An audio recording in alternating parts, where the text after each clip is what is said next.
If you've ever had this feeling that something was terribly wrong with the world that we live in, but you couldn't figure out just what it was, then you've come to the right place.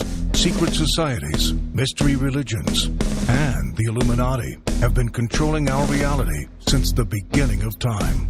But not anymore, because there is an awakening happening, and you are about to become a part of it.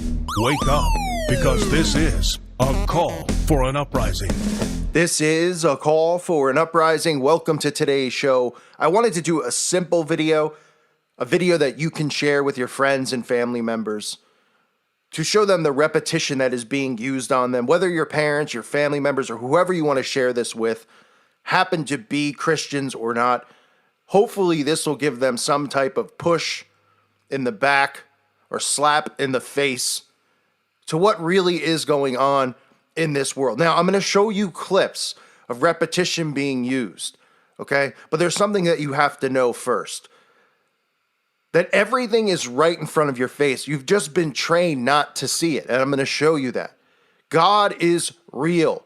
Jesus Christ is our Lord and Savior, and the devil exists.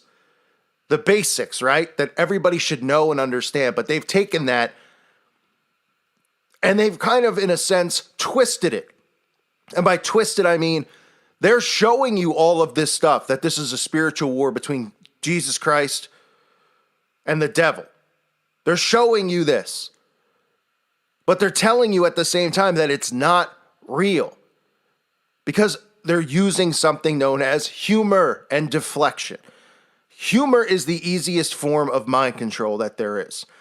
Right? That's why they have laugh boxes. That's why you see SNL doing these skits and then everybody laughing. It's to desensitize you from these things. Now, for those of you who are unaware of the occult and Satanists and who they really are, take your brain and just put it on pause for a second. Everything you've heard from Satanists themselves is not true.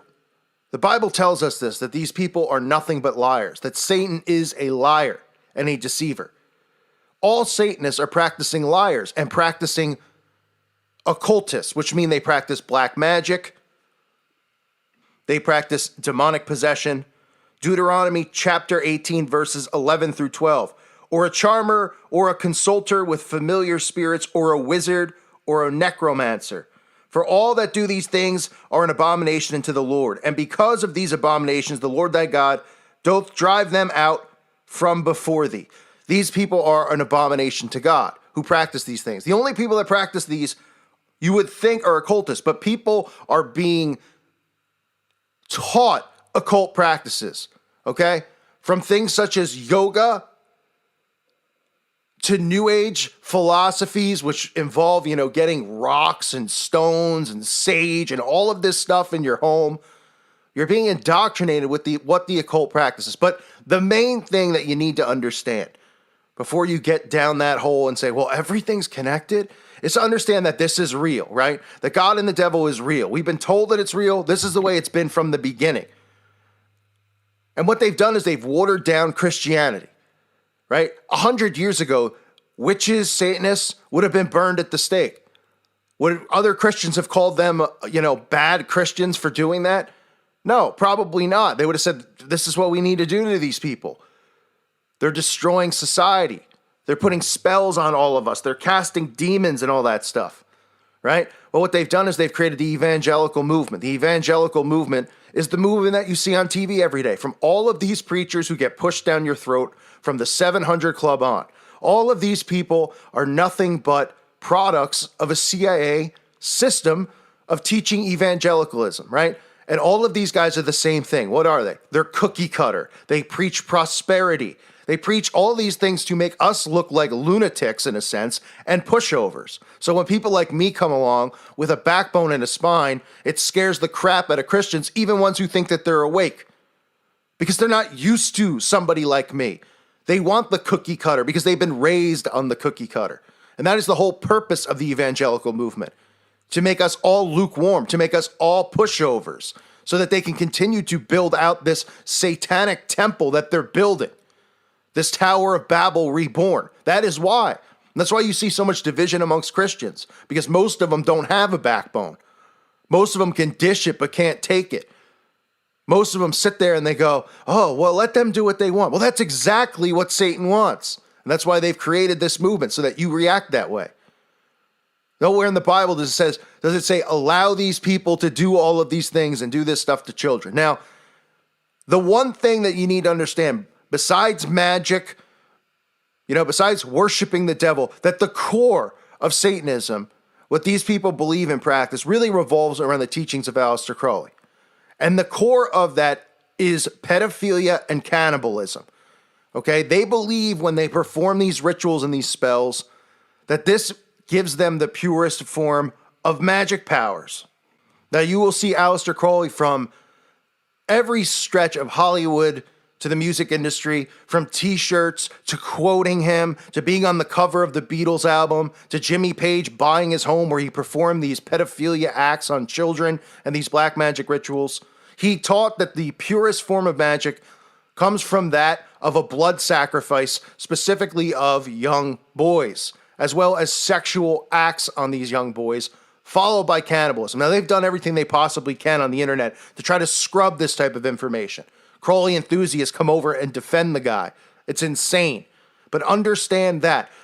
And that is why you'll see on TV, you'll hear them talk about pedophilia, the eating of human flesh, and then they'll talk about it almost like it's a joke. What they're doing is they're desensitizing you from this to prepare you to be a part of it. They're making it like it's no big deal, right?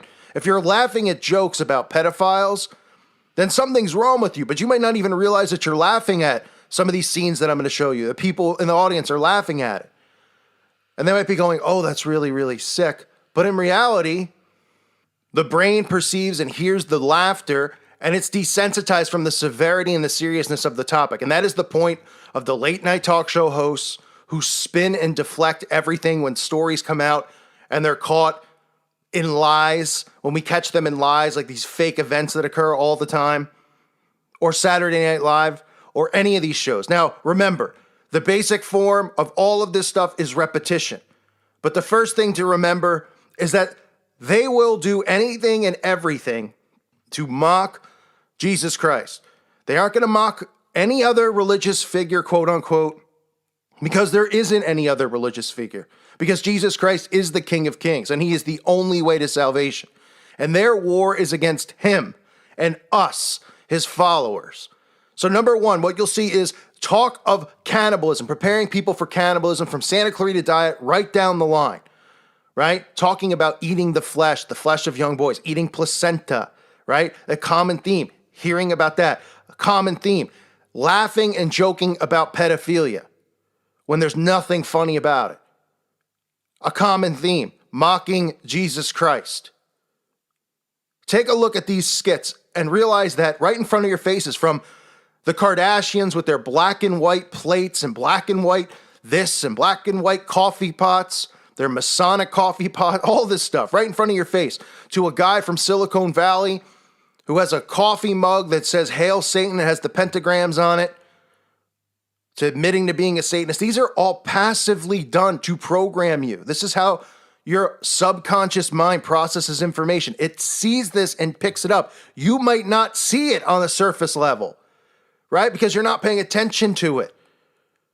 Half the time people watch shows, they're barely paying attention to what's really going on. They zone out.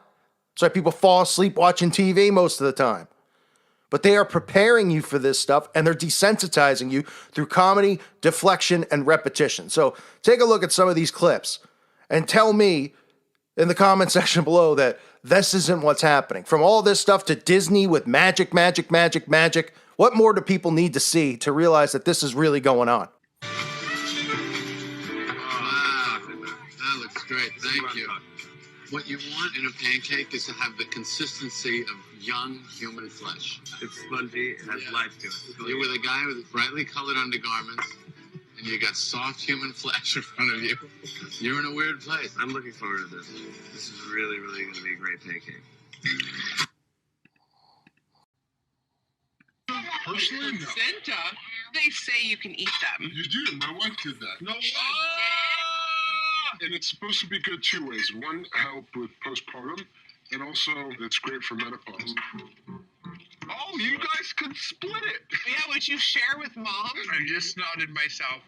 There's cookbooks of different ways that you have to cook it. Oh, I can't. This is such a beautiful dinner. I just lost my appetite. Why would you not take it? It's ridiculous.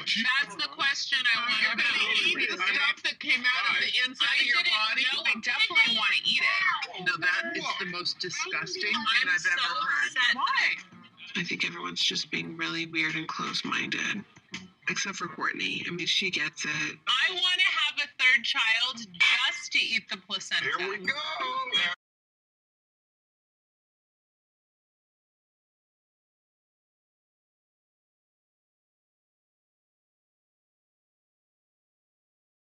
My life back. Hail Satan. Pied Piper sounds like a great place to work. Oh, yeah, it is. Pied Piper is the best, right? Oh my god, every day feels like I've died and gone to hell. I'm sorry? He's a Satanist, so it's good. Oh, fun. People like to tell me things as deep, dark, naughty little desires that are on their mind. And you're not marrying this human stain because you're actually in love with him, right? God, no. Oh my, I can't believe I just said that. Must be something about his face.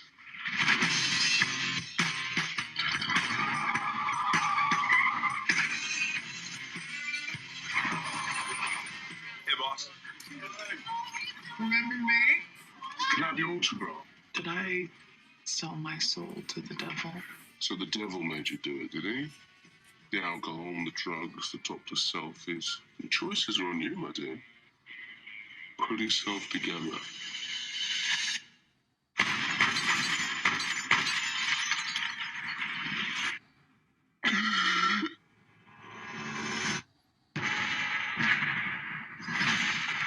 Any witnesses? Lucifer Morningstar. Is that a stage name? God-given, I'm afraid. Why don't you tell me something? How does she end up doubting it? Interesting pitch. I will admit I've never heard a Christian-oriented riff on dog sharing. But Christianity is borderline illegal in Northern California. Also, how would you scale? Well, we could expand from sharing dogs to other types of pets. Pot-bellied pigs, ferrets. I'm going to stop you right there. You do know that ferrets are illegal in the state of California, No. Well, then I suppose you also don't know that pot-bellied pigs have been wildly unfashionable since 2005. Owning a pot-bellied pig is frowned upon almost as much as being a Christian. Thank you, gentlemen. I saw you. You were a wee boy. It was after a polo match in Cum. All right, stop saying cunt. And I was kicked in the face by a horse. Oh, you anti-creepy! Oh, my lord! Dad used to say if we were bad, we'd have to come live with you. Oh, right. Right he was, because I'm a monster and a bit of a pedophile. Okay. Wish you were here. Thank you for coming. Here's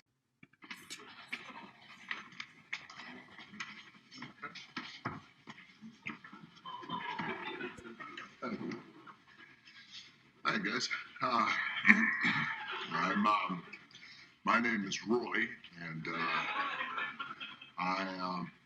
and for the most evil invention in the world contest, I invented a child molesting robot.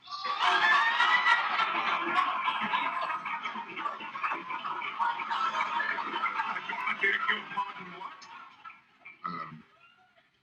Oh, I'm sorry. I'll speak up. It's a robot that is designed to molest children.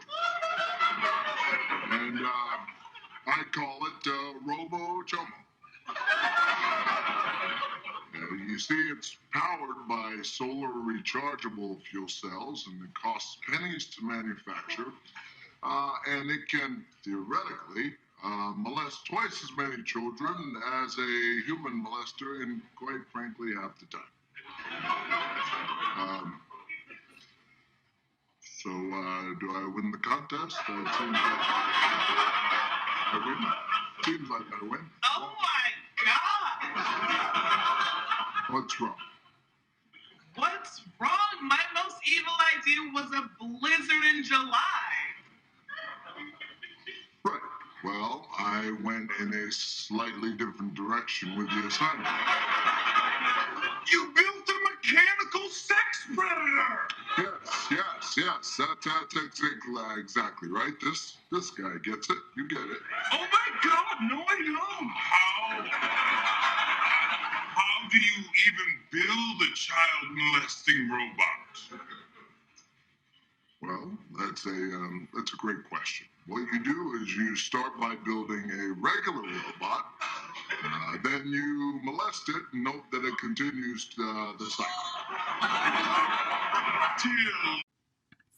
Anyways, I just always think that it's good to talk about what you know. That's what I do. I just talk about what I know, right? So I'm gonna start with dating younger men. How about that? You guys think that's funny? Yeah. You think that's funny? Yeah, you do, don't you? Okay. Anyway, so it's true I date younger guys. And I have my reasons, but I'm not going to go into them. But I did find myself very strangely the other day at breakfast with my son Rocco, thinking, I haven't had a date in a couple of weeks, and I looked at my son without thinking, and I said, do you have any friends you could introduce me to? And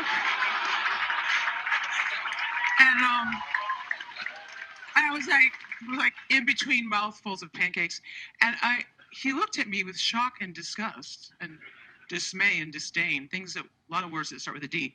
And then I was like, oh, I'm sorry, I didn't mean that. I'm just kidding. Chris, what did you do with my videotapes? I had a whole system. I was trying to find a good movie to watch. I've never even heard of most of these.